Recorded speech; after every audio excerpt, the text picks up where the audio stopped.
Well, good afternoon, everybody. A very intimate setting here in ASEAN at the Fletcher School. Welcome to all of you online. And I'm really delighted to be able to welcome to Fletcher Tzeporah Berman, who's, I think, as we study leadership at this point of transition in the world towards the climate imperative, even with all of the other tensions going on in the world, has really been transformative as a champion for the environment for the last 30 years. She's currently the International Programme Director at Stand Earth, having co-founded the organisation, originally known as Forest Ethics. She also serves, and this is why I got really interested in Tzeporah more recently, as chair of the Fossil Fuel Non-Proliferation Treaty Initiative, which has now been endorsed worldwide by over 46, and that number has probably gone up since I wrote these notes, and subnational governments, and over 1,200 organisations and over 150,000 individuals, including prominent scientists, academics, researchers, and politicians. Stand Earth was born as Forest Ethics, originally focused on forest protection. Since then, it's evolved over time to take on many of the root causes of climate change and environmental injustice. Tzeporah works to help develop strategies for the Amazon, shipping, fashion, pipelines, LNG, old-growth forests. If it's causing a problem, then she's zeroing in on the root causes and why. She will tell you more if we get into her backstory about how she helped lead the creators and negotiators of the Great Fair Rainforest Agreement and the Canadian Boreal Forest Initiative. And really, I think it's fair to say that her work has contributed to the protection of an extraordinary amount of old-growth forests in Canada. I think I mean, there have been many accolades at the Canadian level. She's written books. If you haven't read The Crazy Time, Living Our Environmental Challenge from 2011, it just shows you how quickly the movement has sort of moved on in the globality and the sort of centrality of the need to combat climate change is now much more part of common discourse than it was then. And I've heard her speak very influentially, I think very profoundly, about why net zero strategies are necessary, why we need to take on the oil and gas industry. And I think what's really interesting, and we'll get into this hopefully in the conversation, is why now focus more of our attention on actually just stopping the production of that which is causing us so much damage. She has a BA from the University of Toronto, from where she graduated with honours, and a Master's in Environmental Studies from York University. She was awarded an honorary doctorate of laws from the University of British Columbia in recognition of her work to strengthen environmental laws and policy in the province. There are many other awards from Canada and more globally. And I would also urge you all to go and watch her TED Talk if you haven't already. We were at the same TED event, and Tzeporah's TED Talk on her work on the proliferation of fossil fuels has received, she told me this afternoon, well over 1.6 million views already, and was released very quickly in order to be able to provide a backdrop to COP26 negotiations in Glasgow. So I'm going to give you the floor from the chair, from the podium, wherever you would like it, really to sort of talk about your theory of change, your philosophy of leadership, and how the work that you're doing now, and then we'll get into a little conversation and open it up. I don't know if people can ask questions from online and people in the room, but here at Fletcher we try to look at those issues which cut across all of our fields of study. As a School of International Affairs, we look at international law and governance. We look at nature, natural resources, environmental policy, climate change, humanitarian affairs, human security, traditional security, obviously technology policy, business and finance, and I'm sure I'm forgetting other fields of study. And it's interesting to us in that some of these preeminent challenges for our generation, the generations to come, cut all the way across. And in the work that you've done most recently, not only a profound understanding of where fossil fuels come from and the damage they do, but also other interesting ways of trying to attack that problem. I think you fit as a perfect guest for us here at Fletcher. So, Tzeporah, welcome. The floor is yours. Thank you so much. That was a little bit of like an out-of-body experience for me, having you introduce me. I've been tracking and admiring your work for so many years. In some respects, it's kind of like when I did that TED talk. The TED conference was TED Countdown, and so it was on climate change. And I delivered a talk about the fossil fuel non-proliferation treaty and my work to understand climate policy regulations and what's missing. Why aren't we winning? And the stakes were high because it was a climate TED. I walked out on stage to kind of, and there was Al Gore and Christiana Figueres and Rachel Kyte, and there was a moment there where I just froze, and I thought, oh my God, how can I give my theory to all my heroes? So that was intense, but I really do think it's a conversation whose time has come. And what I talked about in the TED Talk, and I think where I want to start here is a little bit of a story, because there was a journey for me in trying to figure this out. And I think everyone comes to their own climate reckoning at different times for different ways. Like, you can access what's happening on climate and have your own realization about how serious it is, because of a lot of different issues. For me, my journey started because I was a forest activist. I spent decades trying to protect what's left of the world's old growth forests and ensure conservation of biodiversity and water systems, and shift industrial logging and the trade of wood and paper products. And for years, I fought and won against the industrial logging, and we protected literally millions of acres, I'm in the US, of old growth forests, and transformed the buying practices of a lot of major corporations. I ended up negotiating with some of the largest corporations in the world, Home Depot, Staples. What kind of wood or pulp do they buy, and how is it impacting primary forests? And we were kind of winning. But then the maps started coming across my desk showing that fires and beetle infestations were destroying as much, if not more, of what's left of our forests. And I started looking at the climate implications of forest loss and what's happening there. And that was kind of my moment of an entry point into climate. And in Canada, as I started researching these issues and realizing that so much of our forest loss was also happening because of what lies under the forest, oil. And Canada is home to the oil sands, also known as the tar sands, one of the largest deposits of oil in the world. And when I first started working on climate change and oil sands, our Prime Minister Harper at the time, had announced that Canada was going to triple the size of the tar sands. And we had a government that was far-right government, really didn't believe in climate change. And Canada's emissions were just going up and up and up. And I really thought at the time that it was because we had a far-right government that didn't believe in climate change that we weren't making progress,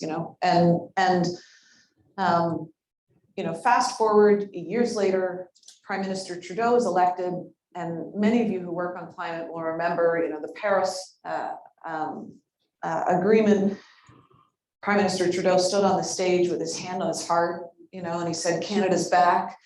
And, I remember sobbing, like we cried. It had been kind of decades of struggle, hitting your head against a wall, trying to move. And to his credit, kind of returned home. He put in place carbon pricing, national carbon pricing, a pan-Canadian climate framework that includes a lot of the building blocks that people say are a good climate policy: low carbon fuel standards, energy efficiency, now a ZEV mandate, etc. And Canada's emissions continued to go up.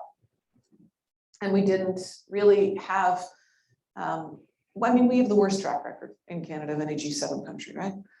And I started trying to understand how could that be, and realized that our emissions just from the production of oil and gas are now the fastest growing emissions in Canada and the largest source of emissions. So 25% of our emissions and growing. And so even though there's good things happening across the country, they're being negated by this growing production. And let's remember that the production emissions from a barrel of oil are less than 20% of the emissions. 80% of the emissions from that barrel of oil or gas is where it's consumed, which isn't in Canada predominantly. And so I started looking at this question of, well, what does climate policy on fossil fuel supply look like? And who's doing better? And how does a country that is exporting fossil fuel products address growing climate emissions? What are the gold standards? And I started reaching out around the world, Norway, UK, and then Argentina, and then frantically all over the world. And I discovered that there really, it really wasn't considered climate policy, that we've spent 30 years constraining the emissions, both in terms of domestic policy at all levels, but also in terms of international agreements. And I'll never forget the day I sat with the Paris Agreement and searched for the words oil, gas, coal, fossil fuels, because I was trying to understand what mechanisms exist to constrain the production and the lock-in of fossil fuel supply within the Paris Agreement. Those words don't even exist. And there are very few mechanisms. There are some, like countries can, under their nationally determined contributions, they could identify how they're going to wind down and ensure a just transition. They can assess production levels. There are some, but there are very few mechanisms under the Paris Agreement on production. And that was really how this project and now the proposal for the fossil fuel treaty emerged. Simultaneously, a couple of academics had been looking at some of the same questions, and I contacted them. And then we got wind in our sails because I won the Climate Breakthrough Award, which gives you several $1 million to explore a breakthrough climate strategy. No pressure, but a breakthrough climate strategy. So our work on the fossil fuels treaty starts from the premise that international cooperation is going to be essential to ensure a wind down of production in line with Paris goals. And that we're missing some pieces, both in terms of national policy and subnational municipal policy, but also in terms of international cooperation and agreements. We talk about a just transition, but for most countries in the world, they can't even start to consider a just transition. And in fact, at this moment in history, they're planning to expand the production of oil, gas, and coal. Climate policy is really complicated, and so are international agreements. But what's not complicated is that 86% of the emissions trapped in our atmosphere come from three things: oil, gas, and coal.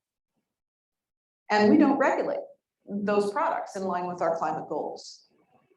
And so we started looking at what has the world done when we've had problems like this on other issues. Nuclear non-proliferation, landmines. We stepped up and ensured international cooperation in order to stop stockpiling.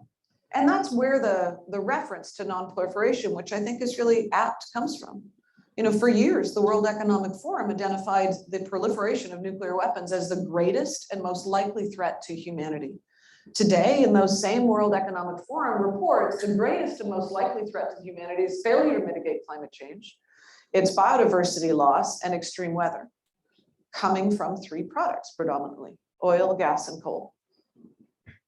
So today, fossil fuels are our weapons of mass destruction.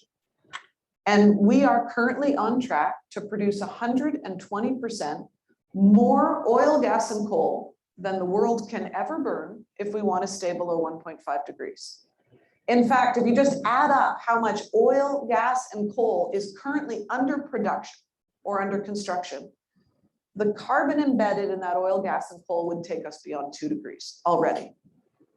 Yet the world is spending the majority of our financial, intellectual, and political capital still to dig up more stuff that we can't burn, or it will burn us. So how do we deal with that? We are only really at the beginning of trying to figure that out. And we keep talking about 100% renewable, and people are on board for zero carbon and net zero policies and 100% renewable. But in a lot of those conversations, the fossil fuel industry itself has made itself invisible. And they are continuing to argue that they can use technologies to decrease emissions on emissions intensity at least. And that will allow them to justify continued production or complicated math around those technologies, or through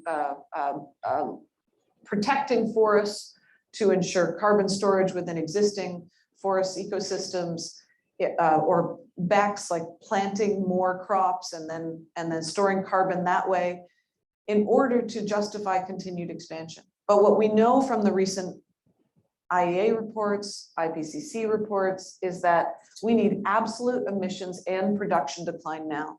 In fact, the UN production gap report says we need a 6% decline in the production of fossil fuels per year.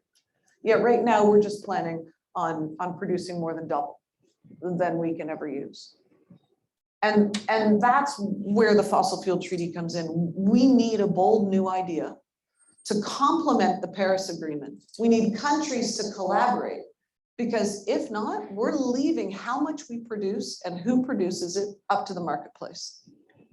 And if we do that, there will be a decline as demand drops and climate policy grows. There will. And there already is. We know demand is soft. We know projections are for demand to go down. But the fact is, it will be an unmanaged decline instead of a managed decline. And that means more people will suffer. It means that we're not taking into consideration equity around who gets to produce and how much at this critical moment in history. So in order to negotiate with principles of equity at the basis, to help countries who are only now just planning on expanding fossil fuels not do that expansion, we need to be negotiating things like debt relief. We need to be negotiating, we need to be creating new mechanisms and systems of global governance to constrain the production of these products. And in doing that, we'll provide more certainty for the solutions, for renewables and the electrification that we know we need. So, what's really interesting about the way you've talked about the treaty and potential treaty, and the sort of piece of work that goes along with it, which is the creation of the global registry of all fossil fuels that are proven reserves, right?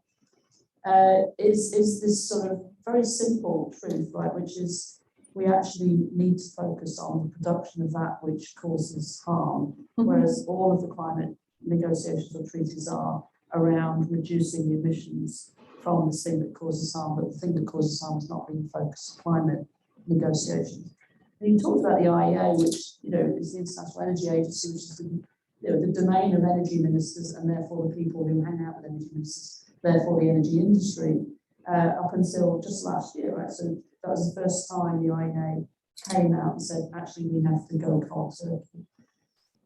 But one of the reasons we don't go cold turkey country by country is because the fossil fuel lobby is as pervasive, certainly in this country with us.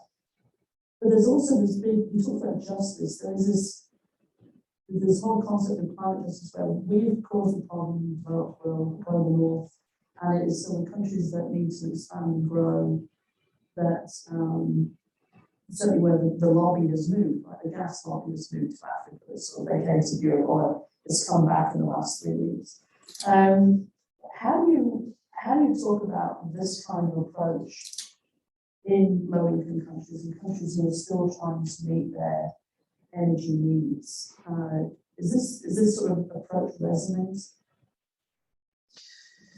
It is, and especially when you talk to people in those countries about where the majority of the expansion is planned to happen. So right now, the majority of oil and gas expansion that's planned worldwide in the next 5 years is in Canada and the US, mostly in the US. So there are 4 subnationals, Texas, New Mexico, British Columbia, and Alberta, that are responsible for the majority of oil and gas expansion proposed in the next 5 years, globally. So you have wealthy countries who have caused the problem to begin with on climate change, who stand to benefit the most from future fossil fuel expansion. And even in emerging economies, you have companies from those wealthy countries who stand to benefit the most. I mean, look at what's happening in the Okavango Delta. That's Recon Africa. It's a Canadian company that is planning that new oil drilling, which threatens communities, drinking water, etc. What a lot of the people that I'm talking to in emerging economies know really well is the mess that's left behind from fossil fuel companies. So when you start talking about the impact of fossil fuel expansion and how it threatens our health, I mean, studies last year, 1 in 5 people who die globally die from fossil fuels, from air pollution, 8 million people a year. And that's just air pollution. So, and the refineries, the toxic legacy, the water. I mean, you talk to people in Ecuador and they know because their rivers have been poisoned. And so they're already living the worst of the legacy because a lot of these companies that are based in wealthy countries have left a lot of ruin behind in places where they didn't think it was going to get noticed. And so they know what the impact of the industry is. The broader issue, though, around who benefits from expansion and how much expansion is going to be okay, it is where I think countries really start taking notice of the idea of the fossil fuel treaty. Because the idea of a treaty is so that we can ensure fairness in who gets to produce and how much. And that is an issue that is critical to the global south. And so are there bigger barriers there, even if they're planning to expand? Yes, absolutely. Because, you know, a country like Malaysia, they've got, you know, it's a national oil company, Petronas. How much money Petronas makes is directly relevant to how much is in Malaysia's budget for COVID relief or social services. So there's going to be critical issues there. But that's why you need international cooperation so that we can ensure that developing countries have the support they need to leapfrog over the fossil fuel era and instead move just directly to electrification and renewables. And if they're going to have that, if they're going to be able to do that, that's going to mean that we need new mechanisms for global governance, new negotiations. You know, right now, Ecuador is planning on drilling for more oil in the heart of the Amazon just to feed their debt to China. So we have debt forgiveness for lots of reasons. And we need to start looking at how to keep fossil fuels in the ground as part of the reason that we need debt forgiveness. And so I think without a fossil fuel treaty, they're not going to have support in the wind down. And people are starting to realize that the wind down is going to happen. And if it happens in a way, in order for it to happen in a way that's equitable, there is going to need to be international cooperation. No one's saying we have to turn off the taps overnight, or that's even viable. But we do need to stop expansion everywhere. So this is two things that I'll pick up now. I pick up to the audience. The first is this: you talked about the sort of, you know, the imprint of northern oil and gas private companies, right, and then state-owned companies in the global south on communities already. And I've been really struck by this narrative around green colonialism, and especially since Glasgow, so it's movement uptick. And this is the concept that, you know, the developed world is telling everybody what they can and cannot do in terms of energy policy. You know, no more public funding for coal, oil and gas, increasingly the BOGA agreement in Glasgow. And then, but then no sort of adequate commensurate proposal on the table to help countries develop renewable energy. But, you know, it's kind of interesting to me, given that, you know, for me, the oil and gas company is the ultimate colonial sort of footprint. So that green colonial narrative has gotten a long way very quickly. We can't deny that we're not coming through with the funding and support that we need from the renewable energy space. It's really taking off. And then the second thing that I thought about was that the treaty is a global, so the idea is an international treaty. And first of all, you always need one or two countries to go first. So I'd be interested in, who do you think is going to go first, and who's really sort of behind this or showing interest to the extent that you can share any of that. And then, if you think about energy today, as opposed to climate, we have UNFCCC, everybody's in. The US wobbles, but everybody's in. Energy is always discussed in clubs. The IEA is a club of the OECD. The OPEC is a club of the oil producers. There is no global space where energy gets talked about. Exactly. Well, and so what would happen if there was that global space? What conversations are we having? And one of the principles, so we haven't drafted a treaty. We have groups of international lawyers, diplomats, former diplomats, academics, scientists, now researchers from around the world, civil society organizations, now organizing under the 3 pillars of the treaty. Non-proliferation, how do you do that? How do you get a moratorium on stopping expansion? And the second pillar around wind down, how do you make sure that the wind down is equitable? How much does each country have to wind down and how quickly? And then the third pillar is how do you speed the transition to renewables? So we have a lot of research now ongoing, a lot of development of policies, trying to figure out what those policies are, et cetera, and the mechanisms under a treaty, but we haven't drafted a treaty. In part because the advice that we've been getting from looking at landmines, nuclear, chemical weapons bans is that you need the countries to engage with drafting the treaty. And so what we've been doing instead is looking at what are the principles that would, what does it mean to say you have a principle of equity or fairness under a fossil fuel treaty? And we've been, trying to put some meat to the bones on those types of issues. And it's very clear from looking at how countries are dependent, which countries have significant amounts of their GDP or jobs or export revenue or debt and trying to lump and split the countries that way, that wealthy countries have to act first. If you look at the US, if you look at Canada, if you look at the UK, Norway, these are countries that have a significant exposure, but actually a very small percentage of their GDP, of jobs, and decreasing number of jobs, decreasing amount of royalties, and increasing amounts of fossil fuel subsidies going into the companies. And so if those wealthy countries agreed first to stop expansion, that actually frees up an enormous amount of capital on the planet and an enormous amount of public revenue that could go into supporting a just transition in other countries, which is in everyone's best interest. Because it doesn't matter where that ton of carbon is drilled from or burned, right? It's affecting all of us, and every ton of carbon at this moment in history that we save from going into the atmosphere is going to save lives. And so that principle of wealthy countries acting first is really critical. And that's why I was really excited to see the Beyond Oil and Gas Alliance in Glasgow. So this is Denmark and Costa Rica are chairing a process. They have 11 countries and subnationals now who are collaborating on how do you do this and who have committed to stop the expansion of oil and gas within their own borders. I think that's essential. And again, that's, I think, the first step towards what we need on international cooperation, because there's huge issues that have to be addressed around legal liability.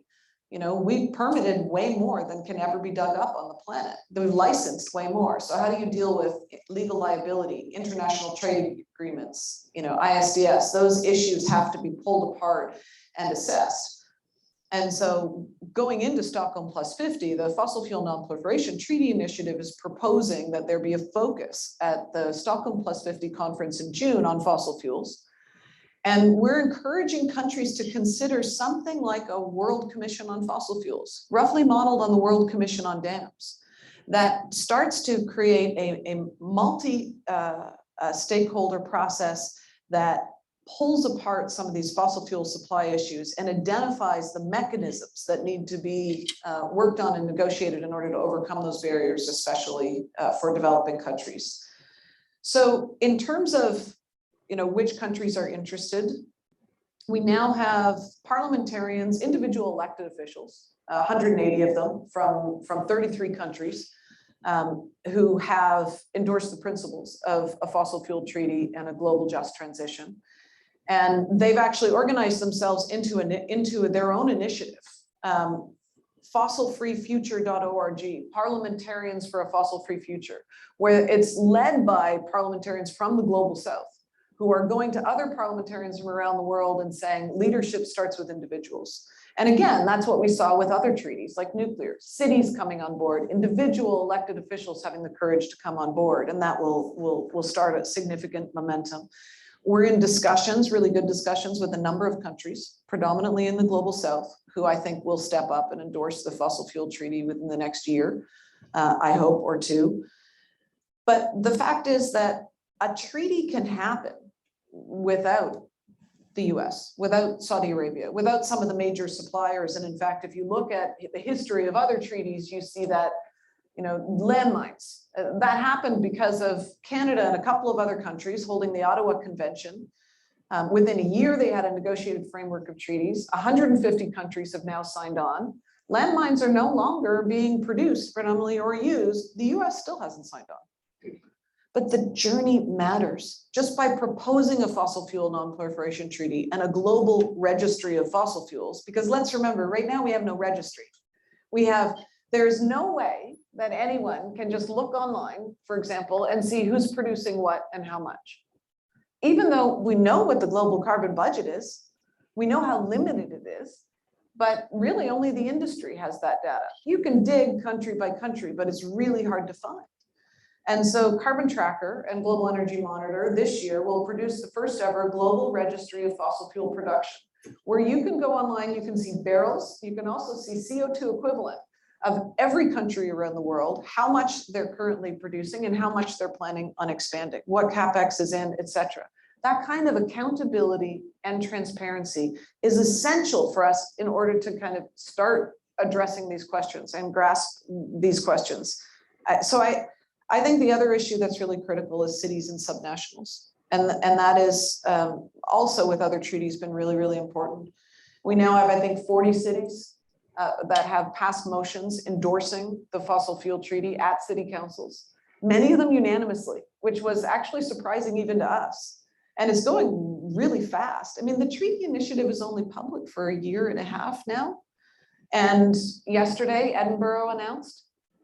We know Los Angeles, Vancouver, 40 cities from around the world have already endorsed, and some of them unanimous, even from the right and the left, which is really interesting. And now we're starting to get a lot of interest from subnationals, from states, from provinces.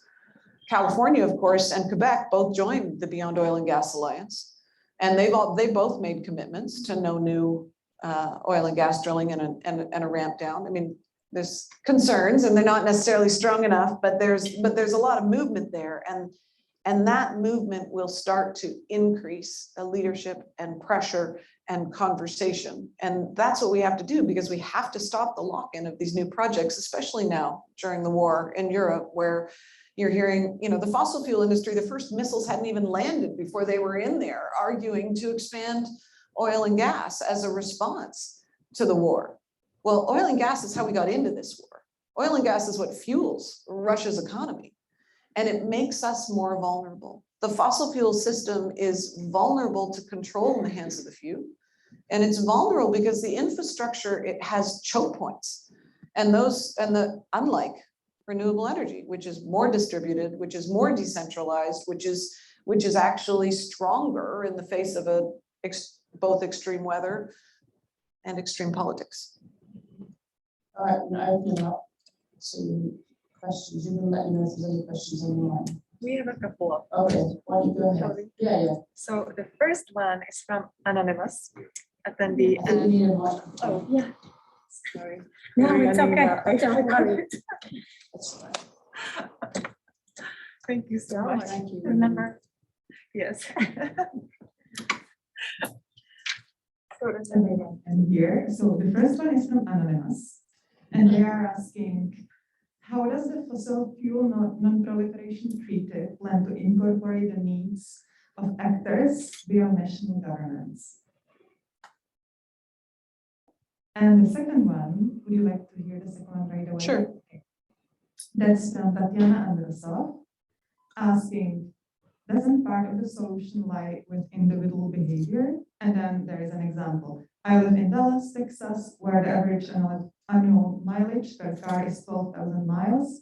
I have a car that is 19 years old and has exactly over 100,000 miles. When I was working, I averaged 6,000 miles a year by being judicious.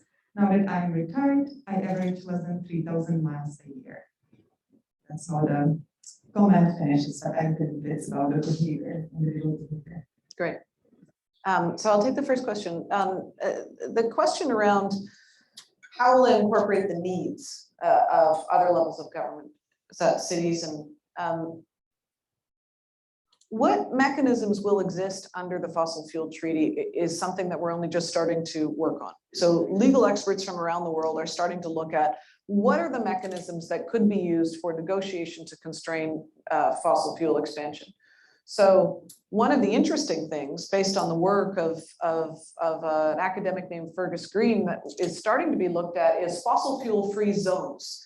This was actually a really important concept, really shifted the social norm around nuclear free zones. Some of you may be as old enough like me that you can remember that, nuclear free zones. Yeah, well, what would fossil free zones look like?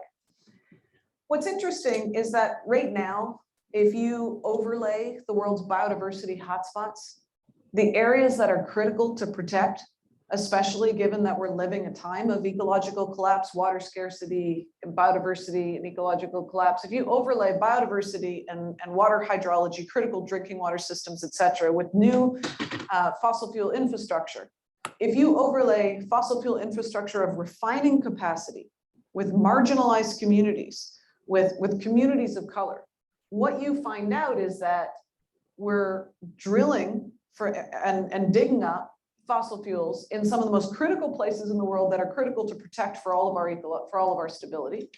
And we're refining the product and exporting and moving the product around in places right next to communities and schools and poisoning people. And predominantly, most of the studies are showing a negative impact on marginalized communities, indigenous communities, and people of color. So if we stop that expansion and move to cleaner and safer systems, obviously it's going to have a dramatic effect on cities and local communities, et cetera. But so one of the mechanisms under the treaty could be fossil-free zones, where you kind of do that analysis. Another mechanism could be some kind of buyers club, where countries agree that they're not going to buy from other countries that haven't aligned their production with Paris goals, a wind down and a just transition. So it's not like we're not going to produce fossil fuels for a while, we will, but the question is how much and where. And so you can some of those mechanisms under a treaty would have a significant effect on cities and subnationals. All the answers I don't know yet, because this is the beginning of a new process globally. On individual behavior, I think we should never forget that the idea of lifestyle change, our individual carbon footprint, came from BP, an oil company, decades ago. The first studies, the first promotions of carbon footprint. So why did it come from BP? Because these fossil fuel companies wanted to make sure the onus was not on them, that the onus was on you. It was on me. Because when we feel guilty about the fossil fuels we use, we get a little paralyzed. And because our lives are still dependent on them. And then we feel guilty, and then we don't act. And then the heat is off. Because we need to act right now. We need our elected decision makers to know that there is going to be consequences for their inaction, and that they are going to have support for doing the hard stuff. So yes, our choices we make as individuals for our own lives matter, especially flying. I thought long and hard about whether I was getting on a plane to come here, quite honestly, because, one flight negates anything else you're trying to do in your life for an entire year. And flying is significant. And so, yes, our lifestyle issues matter. And we should have different choices everyone, no matter their income, should have different choices that they can make that give them access to a fossil-free life. So we should be able to, we shouldn't have to be wealthy and buy a Tesla or an electric car. We should be able to have access to public transportation that is inexpensive, that works. We should have cities designed so we can walk places. We should have systems in government and support. Like if our government spent the billions of dollars we're spending on fossil fuel subsidies on supporting individuals for heat pumps to retrofit their homes, for, you know, so that we would use less energy and then our daily costs would be less, then we would have a very different world today than we currently live in. So we need systemic change, and we need it quickly. And that means we need government laws, and we need laws and policies, and those laws and policies will change what the marketplace offers us. So then when you go to buy a car, if that's something that you're doing, electric cars are going to be cheaper. If you're building a new house, the law would say it can't be hooked up to gas. It has to have a heat pump. It has to be more efficient. This isn't rocket science. But for decades, the oil and gas industry has been fighting these laws, fighting these policies, and weakening them. Just since Paris, 5 companies have spent $1 billion lobbying to weaken climate policy around the world. 5 oil companies. That's the work of Influence Map. And I think they even have updated numbers now. And so we need to push our governments to increase climate ambition in order to give us the ability to use less oil, gas, and coal. Yeah, at the back, and then Ian, sorry. You mentioned trade. Wait. There you go. You mentioned trade, and one of the problems is that the way the WTO rules are currently structured, they arguably prohibit or at least discourage policy tools such as at the border carbon offsets. So for instance, the electric vehicle you were just talking about, when it was imported, might be a desirable import, whereas an internal combustion vehicle might be penalized because it is going to consume that fossil fuels once it's imported. So the rules, the WTO rules are currently ones of at least in principle, non-discrimination, but really deregulation. So I was wondering if you were interested in taking those on as part of this initiative. My personal feeling is that if we could get a rules-based system where states were authorized to put in place at the border carbon offsets, the world would look very different. Do you mean carbon tax adjustments, or do you actually mean offsets? You meant tax adjustments, right? Well, tax adjustments also, it depends on what the internal measure is. Yeah. If it's cap and trade, if it's a sector-based initiative, but some sort of countervailing duty mechanism at the border to offset the cost to the climate of goods that are produced with fossil fuels. Yes. The short answer is yes. There is a group of lawyers now who are now looking at international trade agreements writ large, and what would be the necessary adjustments in different trade agreements in order to align fossil fuel production with Paris goals. And that project has only just began about a year ago. But we need the UN and we need countries to start doing this and lean into these issues. This initiative is a civil society initiative right now, because often that's how it starts. But we very quickly need a lot of this research to be done and escalated under something like a World Commission on Fossil Fuels or a UN process in order to increase that. I was making the clarification between border tax adjustments, which I think are interesting and really important, and offsets, because every time someone uses the offset word right now, I just break out in hives, because I think the time for offsets that allow increased production or emissions from fossil fuels is over.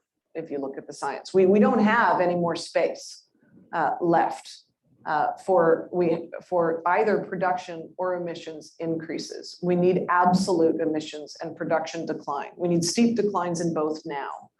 And so that means the age of offsets, for the most part, for fossil fuel emissions in production is over.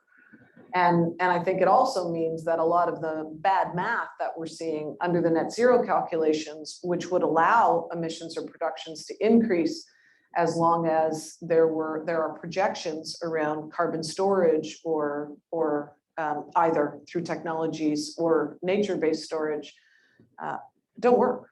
The math just doesn't work anymore. But it's being used to kind of confuse the issue and allow for continued fossil fuel production, which we can't allow.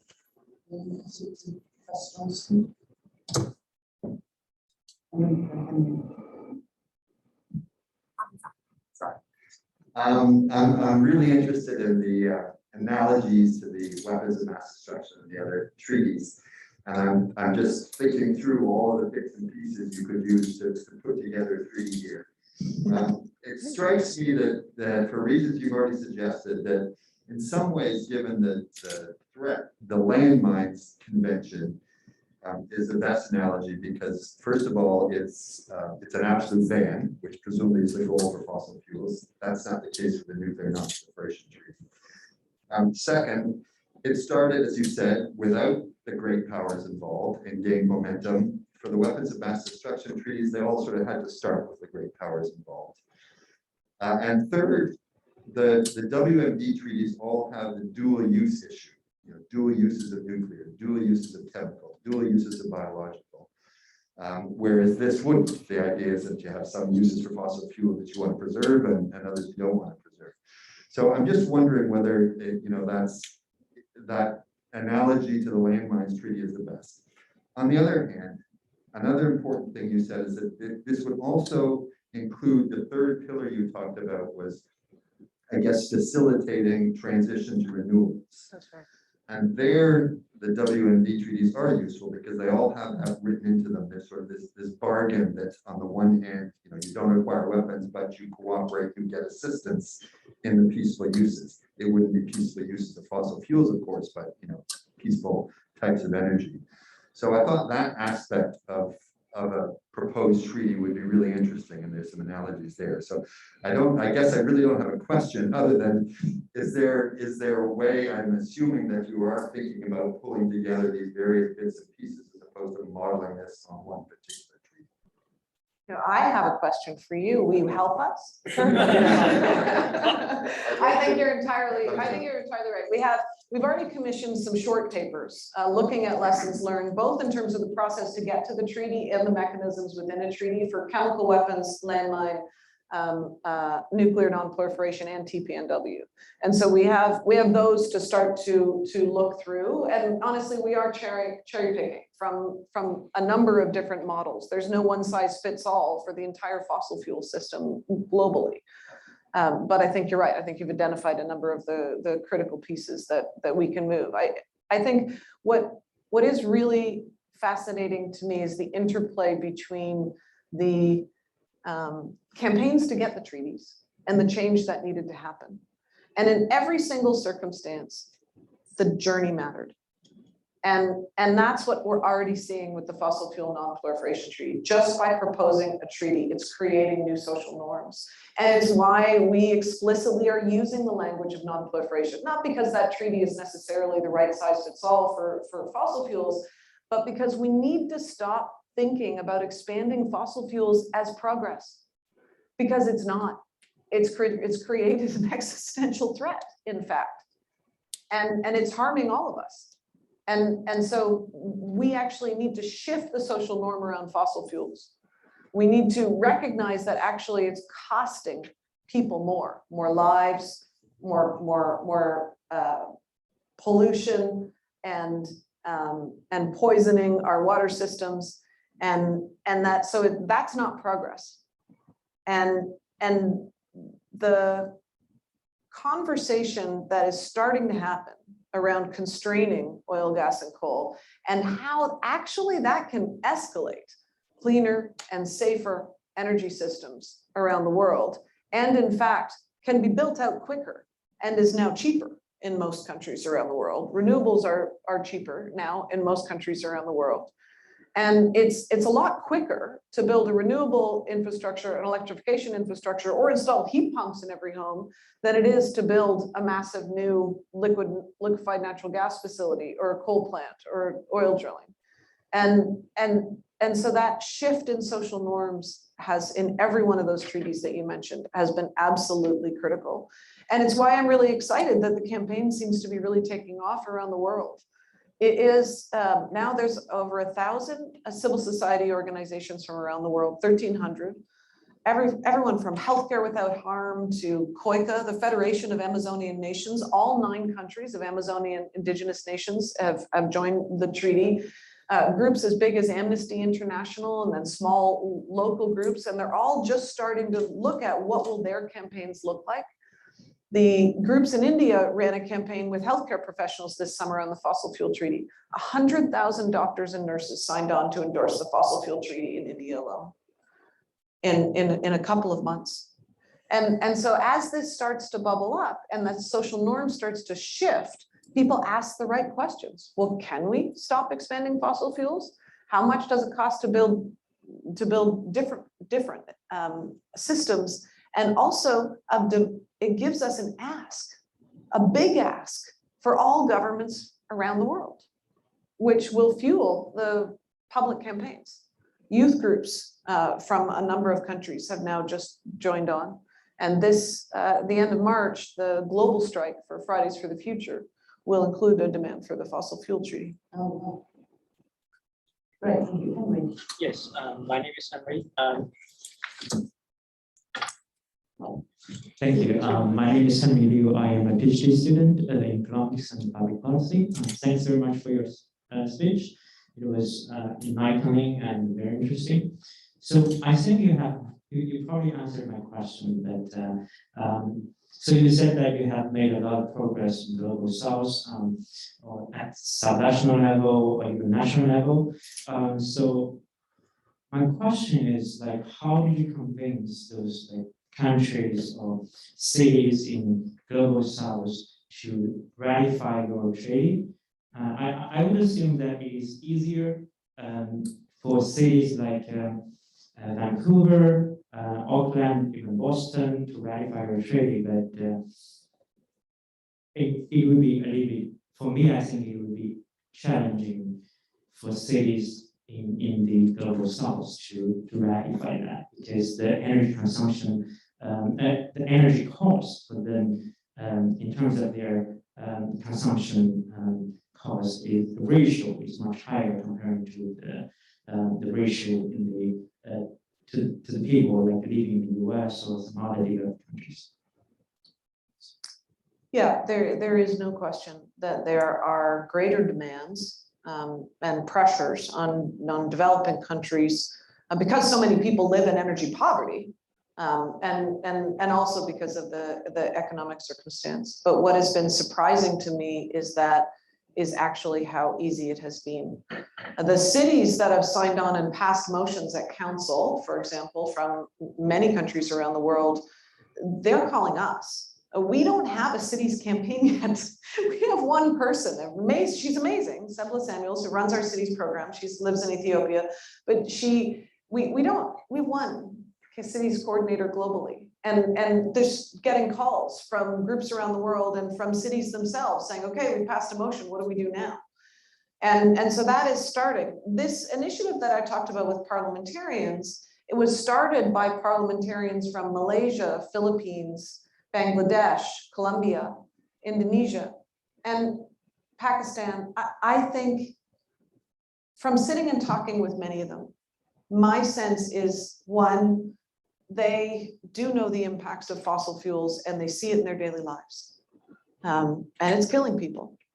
And two, that they also are at the forefront of the impacts of extreme weather and have the worst systems to deal with it, to support the people who are being displaced.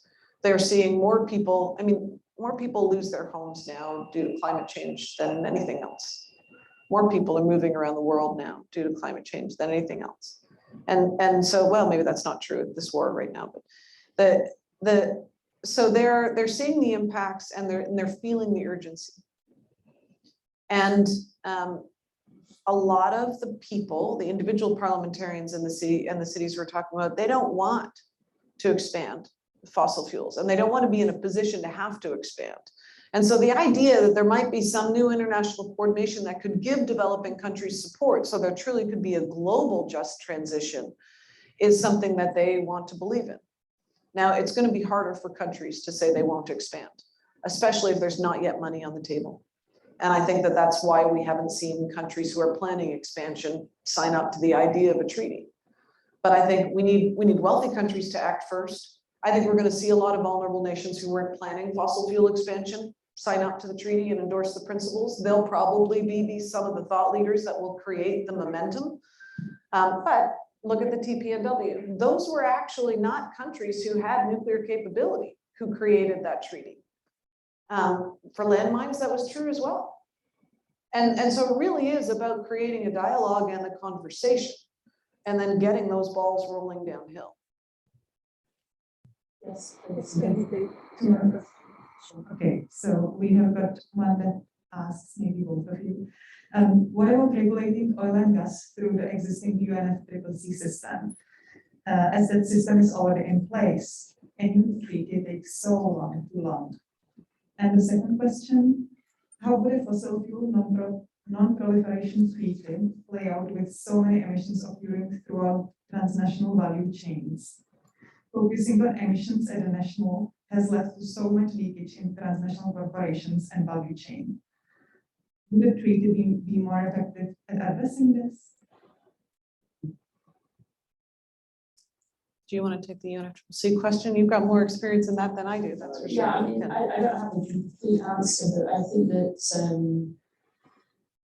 there's been a constant tension between the oil and gas industry and the UNFCCC and the role that the industry plays in and around the convention. So extraordinary pressure from the industry to be seen to be champions and to be seen to be on the right side of history in the run-up to, well, actually the run-up to Copenhagen, but in the run-up to Paris, certainly, and then subsequently to Paris in the 2019 Climate Action Summit at the UN General Assembly.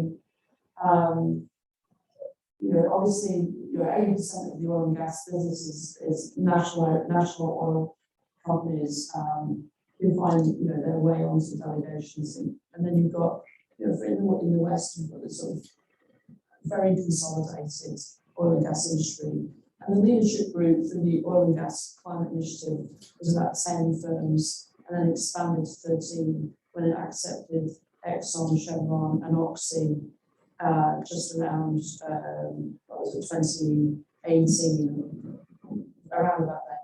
And that collapsed the whole thing in, because then, in order to keep the 13 together, the distance between Equinor and Occidental is the same as the difference between Occidental and, I don't know, Chanel or something like that. I mean, so it was just too difficult to get a leadership group. But the pressure for that leadership group to be able to be at these summits and playing a leadership role was extraordinary. And so what happened in Glasgow was basically they were asked not to attend. And I think that they took their lead from the streets. And it's the young people of Scotland and the Cambo campaign that really made sure that they didn't even go up there. And so I saw the head of BP in London the week before the negotiation started, and he was like, I'm not going to be in the actually. And nobody did. Now, what's interesting is that they have been in Sharm el-Sheikh and they have been in Cairo continually over the last few months, looking for a place at the table. And it's this question of, and I think that what's really interesting is that the Oil and Gas Climate Initiative was all about diminishing the intensity of emissions. And that was the rubric of leadership. And in fact, I was may recall, but I was part of the pressure to have that be the metrics. That was better than anything else we had. But it hadn't at that point. And I think this is pre-2018, and the 1.5 scientific study.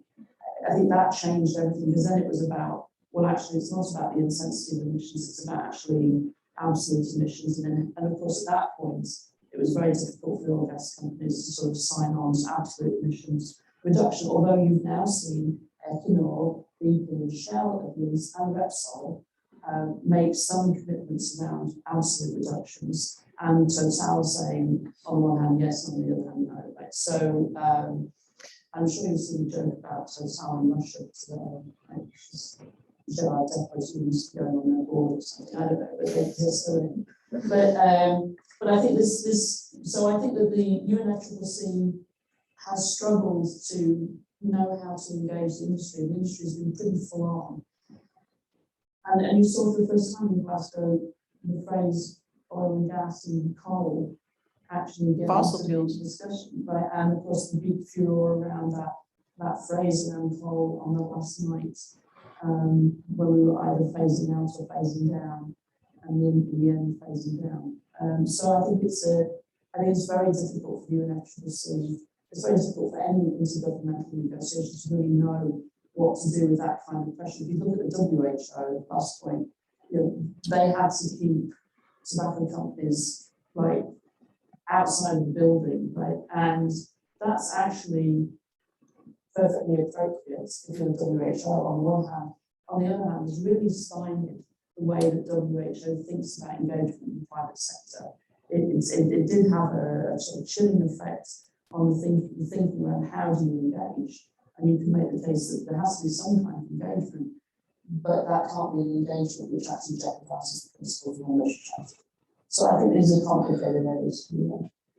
They are complicated, and we've spent 30 years trying to figure out how to reduce emissions in order to stop the worst impacts of climate change, allowing the companies who are producing the emissions, mostly allowing them to be at the table and help design those systems. And it's not working. It's not working. Emissions are going up. We are nowhere near on track to where we need to be. The IPCC is saying we need a 40%, 50% reduction in emissions by 2030. That's 8 years from now, in order to avoid the worst impacts of climate change. And so we need to try some new things. And I've been at this now on specifically on fossil fuels and climate change probably for about 12 years. And I spent 4 of those years meeting with the oil industry, meeting with the CEOs and the senior management of some of the largest oil companies in the world. Because I thought, oh, we're holding Canada's climate policy hostage. Here we are on the environmental side saying this, and the oil companies are saying this, and the government, keeps just being paralyzed. And I met a lot of great people. That's the other thing, is that there are great people within that industry. Of course there are. And there are a lot of people now who understand climate change and believe in climate change, and they want to make the changes. But they're in companies that cannot restructure to become energy companies. They're not designed that way. They can't do it quick enough. They're not going to see the kind of profit margins that they're talking about with the structure that they're talking about. Some companies can. Look at Ørsted. They've done it. But most of the fossil fuel majors are not going to be the companies that we're working with in the future, who are going to be providing cleaner and safer renewable systems and electrification. That's the bottom line. And I think we have to stop relying on these companies to design their own demise, because they're not going to. And we have so much evidence now from many academic studies that at every level of government and in the international agreements, they're weakening policies and they're slowing us down at a time that we can't be slowed down. And the emissions intensity argument is just one of those. The industry would like us to believe that it can get cleaner, clean oil, clean gas, clean coal, and that's going to be enough. It's not enough. We know that the math doesn't add up. It's not enough. We need an absolute decline, but the good news is we can do that. We actually commissioned a report last year called the Fossil Fuel Exit Strategy. And we had several researchers and universities look at the question of, do we have enough? If we stop drilling today, do we have enough? And for each country, what does the makeup look like if they're going to move forward? How would it work? And their conclusion was we have more than enough already in the system or under construction. And in fact, as we know, if we burnt everything in the system, it would take us above 2 degrees. So I don't think those companies should be at the table any longer. And that doesn't mean there aren't good people there. There are good people, but they're stuck in bad systems. And those systems are not going to be the systems that are going to benefit us in the future. And so we have to move forward with designing policies that constrain and regulate those companies from producing the products that are killing us. I think that is a separate question, though, of what can happen under the Paris Agreement on fossil fuel supply. I think we could see scaled up domestic measures to reduce fossil fuel supply and dependence on supply at every level of government, and we should be seeing that. Again, fossil fuel supply as a climate policy issue is something that we don't know a lot about. We have a program at Stand.Earth, the NGO that I work with called Safe Cities. And for several years now, we've been looking at what can municipalities do in order to reduce dependence on fossil fuels, but also constrain fossil fuel supply. It turns out in a lot of jurisdictions, they have a lot of power. And so we roughly bucketed those into a couple of buckets now. And we're creating a community of practice between folks who work at a city level and are trying to figure out how to implement these things. Cities in many places in the world could ban gas to buildings. We don't need it anymore. We can use heat pumps, we can use passive solar building, we can use better building codes, etc. Ban new gas stations. Why are we creating more infrastructure for the fossil fuel system when we already have, most major economies have already committed to ban the fossil fuel car? So we don't need that infrastructure. So yes, countries should be doing it within their own borders. We can see revised NDCs, long-term, mid-century low greenhouse gas development strategies, processes to address economic diversification in fossil fuel supply side regions. It's not just about replacing how people create energy, it's about replacing how their export revenues for a lot of these fossil fuel producing countries. So there are mechanisms to make a lot of change within the UNFCCC process, I think, but it's not fit for purpose to constrain the production and manage the negotiations of the wind down and manage the decline of fossil fuel production. And that's why I think we need a separate mechanism that will complement the Paris Agreement. I'll say one last question from short answer. Opening. Okay. I have a question, but Yes. I think I can wait for the dinner or start. Can I? Okay. Short question. So- I would like to know what is the combination of strategies that you have used in the different levels of the system you have been active on that have actually worked, and if there is anything they have in common.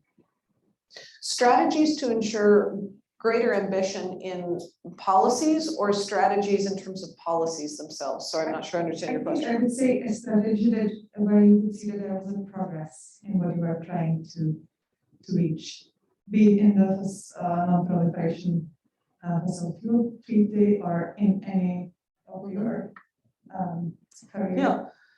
I'll give you one example at a local level, because it's one of my favorite examples. And we wrote up a whole big case study of this at Stand.Earth on the Safe Cities, so you can see the case study. But for many years, people in Washington State, on the west coast of the United States, in the Bellingham area, this town, Whatcom County it's called, have been faced with proposal after proposal from the fossil fuel industry. So new coal trains, new oil trains, new coal terminals, new LNG terminals, etc. So this is West Coast, pretty progressive, understands climate change, good climate policies in place, and really want to build the city of the future. Really, and we're forced to deal with proposal after proposal after proposal from the fossil fuel industry and have debates and have conversations and learn about those proposals, et cetera. And they could not build what they wanted to build. And so we started working with local community leaders to talk about what jurisdiction do you have to set in place policies that would give you some freedom to build the good stuff. You know, let's stop building the bad stuff. Let's build the good stuff. Let's just get there. And so they have successfully just put in place a moratorium in Whatcom County against any new fossil fuels or fossil fuel infrastructure based on the science. We can't afford to build this stuff, so we have a moratorium against it. What that means is no new proposals can come to those city councils. And now they're focused on building the future that they want. And that's the first that we know of, a moratorium on all fossil fuels and fossil fuel infrastructure at a local level, for a local jurisdictional level. And that required lawyers looking at jurisdictional issues. It required a lot of community and individual participation to show council members that they had their back. A lot of NGOs collaborating to provide information and weigh in with council, coordinate civil society so that, you know, the council knew that they had support for what they were doing. All of that, it required all of those levels. And now what we're doing is looking at some of those bright sparks of leadership. Berkeley banning new gas stations, you know, no gas to houses, and creating case studies and networking city officials from around North America who want to learn from that and who want to escalate those policies. It's going really well. So that's on a city level. And then I would say on the treaty level, really it's the campaign that has had the most success. We decided at one point last year that because when you first say we need a new fossil fuel non-proliferation treaty, it's a pretty bold idea. People are worried about how long it would take. There was a question I didn't answer. Some treaties have taken 2 years, some have taken 10. It really depends on political will. And so how long will this treaty take? We don't know. But I think the journey matters. But the strategy that I think was the quickest and most surprising success to me was we based this whole idea on the science. This is what the science tells us, and we have this gap, this huge gap. And we needed to go from it being a crazy idea by a bunch of activists to being something that would be considered by the UN and by nation states. And we needed to make that leap quickly. And someone in our team said, Nobel laureates are the smartest people on the planet. Let's talk to them. And we just approached Nobel laureates from around the world. Within 60 days before the Biden summit last year, I think it was about 2 months, 60 days, 101 Nobel laureates, including the Dalai Lama, endorsed the Fossil Fuel Non-Proliferation Treaty. And as soon as the Nobel laureates did, it was like a ball rolling really quickly. Then we started approaching scientists, and someone said, instead of doing the work to approach scientists, maybe it'd be quicker if we just got one scientist to draft the letter, put it online, and then any scientist who signs it can just add it to their social media and say, I signed it, will you sign it? Within 3 months, we had over 2,000 scientists from around the world, leading scientists, Michael Mann, you know, the climate scientists from all over the world who have signed on to this and endorsed the principles of the fossil fuel treaty. And now it's moving very quickly. We are not a fringe idea anymore. We have the respect of some of the world's leading scientists and Nobel laureates, and that was a strategy that worked. It's like a calling card now to when we go to meet with nation states. So this is fascinating from grassroots campaigning and all the insights to the idea that we just need to change the mindset from trying to mitigate emissions to actually stopping the production of that which causes all the harm. So I think this has been really interesting. Thank you so much for coming. We have a school full of international lawyers and one-on-one lawyers and policymakers and leaders from business and of all kinds. And I think that what you've done is sort of make us think through exactly what the problem is and therefore where the creativity and those solutions can come from. But it was inspiring to meet you here. Thank you for coming. Please join me in thanking Tzeporah.